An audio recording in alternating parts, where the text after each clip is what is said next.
Most of the guys that I know in the Masonic Lodge, including some very close friends of mine, don't really have a clue what they're in. They don't realize till they get to the top it's a satanic organization. I'll show you. Here's the oath. General Pike said, "That which we must say to the crowd is, we worship a God, but it's a God that one adores without superstition. To you, sovereign grand inspectors general, we say this, that you may repeat it to the 32nd, 31st, and 30th degrees. The Masonic religion should be by all of us initiates of the higher degrees, maintained in the purity of the Luciferian doctrine. Yes, Lucifer is God." When the Mason learns that the key to the warrior on the block is the proper application of the dynamo of living power, he has learned the mystery of his craft. The seething energies of Lucifer are in his hands. And before he may step onward and upward, he must prove his ability to properly handle energy. You can read Scarlet and the Beast if you want to go down real deep on the Masonic Lodge, or this one, Beyond the Light. You can get it from Chick Publications, or call our office. We can get you one.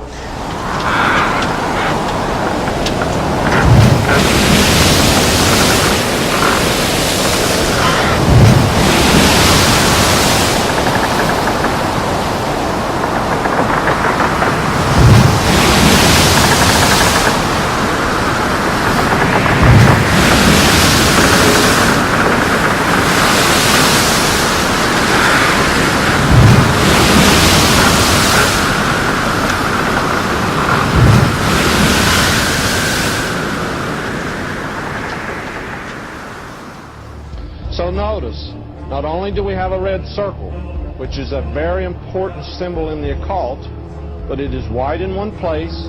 It is the serpent biting its tail, which is an old symbol for Lucifer.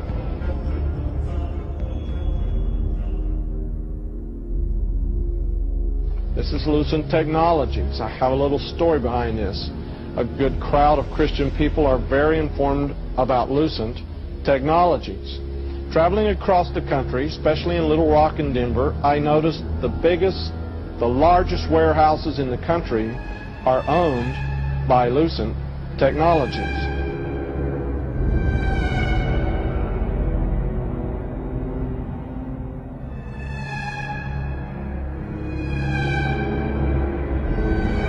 Everybody being chipped, all your money in those chips, and they control the chips, and they control people, and you become a slave. You become a serf to these people. That's their goal. That's their intention. How do I put it? It was like, what do you care about them? What do you care about those people? What difference does it make to you? Take care of your own life. Do the best you can for you and your family. What do the rest of the people mean to you? They don't mean anything to you. They're just serfs. They're just people. You know, it was just a lack of caring, you know, and that's just not who I was. It was just sort of like cold, you know, it was just like cold, you know, and I used to say to him, what's the point of all this? You have all the money in the world you need, you have all the power you need, what's the point? You know, what's the end goal? And he said the end goal is to get everybody chipped, to control the whole society. I'm not talking really about backwards masking, I'm talking really about backwards messages. In fact, one way to do it, which wouldn't require demons or higher intelligences to intercede, would be just to take straight words, take 7 or 8 words in a song, and reverse them. And then when you played it backwards, you would hear those words. But when you heard it forwards, what would you hear? You'd hear something backwards. It wouldn't make sense. So when people talk about how backwards masking is done in the studio, yeah, that kind of backwards masking is done in the studio. No problem. That's not what we're talking about. We're talking about when you hear music and lyrics forward, and then you hear those same lyrics backwards, and it's a message forward, and those same words are a message backwards. Okay? And we're not talking about one or two words. We're not talking about something like the cat and playing it backwards and trying to get something like tack backwards and something out of the. We're talking about sometimes over 15 words straight. We're talking on Stairway to Heaven right around 30 words. Okay? And we're not only talking about that, we're talking about a song that wasn't engineered to be heard backwards, but came right from the spirit world automatically.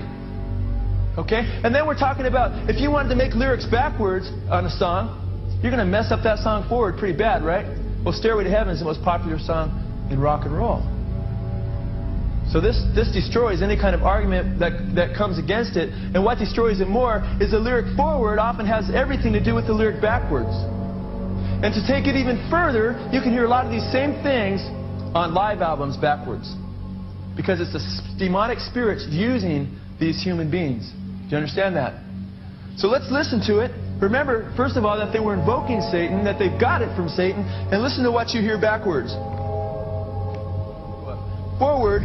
Your stairway lies on the whispering wind. Forward it says, and your stairway lies on the whispering wind. Backwards it says, because I live with Satan. Listen carefully.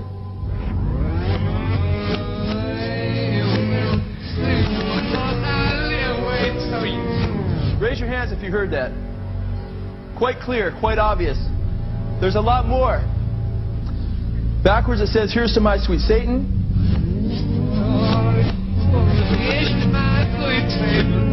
Did you hear that? Listen carefully. It says, I want to live it backwards, like the Zep, whose power is Satan.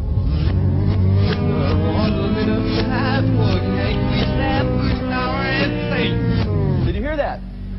Then it says, he will give you 666.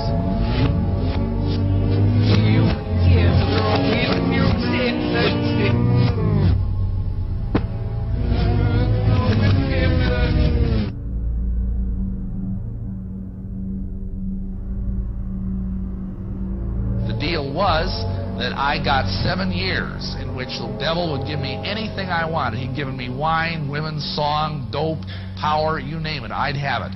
Then at the end of those 7 years, he got to kill me and take me to hell. What a deal. Anybody want to sign up? Yeah, you see, you got to understand something. The satanic doctrine here is that hell is not what we believe it is, or what the Bible teaches it is. The satanic doctrine is that hell is this incredible party. Hey, Satan! Play my shoes! Playing in a rockin' band! I'm on the highway! Jim Morrison, too, was into Aleister Crowley. And right here, I want to show you a picture on the back of one of his albums. And here you see Jim Morrison, and under him you see a little statue of Aleister Crowley. And Jim Morrison, too, was into demonism and admitted that he was possessed by spirits.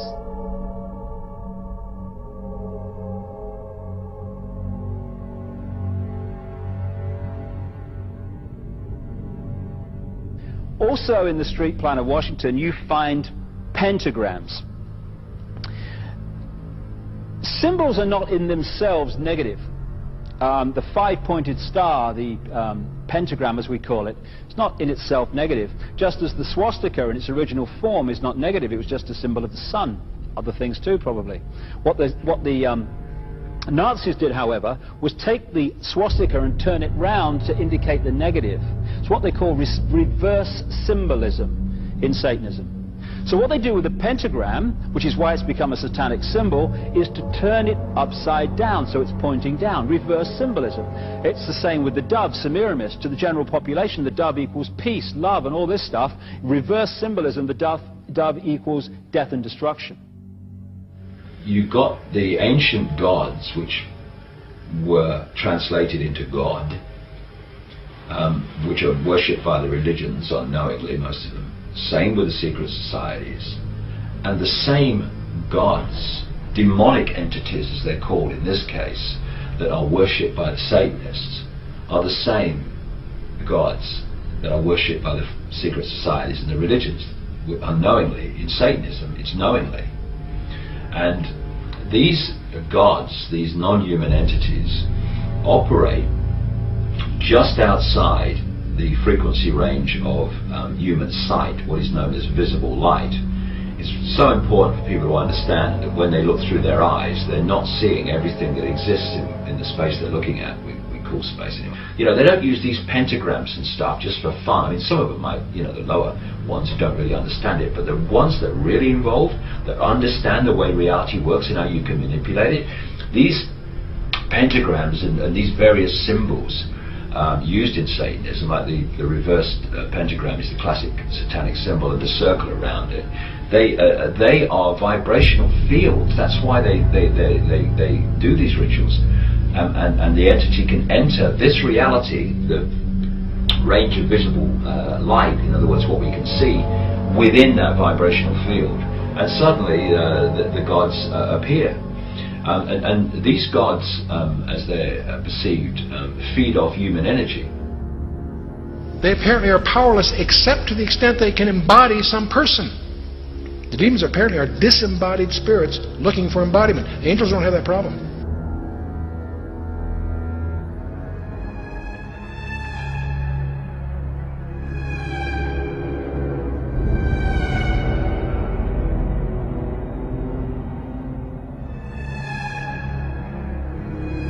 We have before us the opportunity to forge for ourselves and for future generations a new world order, a world where the rule of law, not the law of the jungle, governs the conduct of nations. When we are successful, and we will be, we have a real chance at this new world order. A new world order. A new world order. A new world order. A new world order. A new world. And President Bush said, and it's a phrase that I often use myself, that we needed a new world order. And sure enough, a lot happened on his watch that was very, very positive towards a new world order. Now we can see a new world coming into view.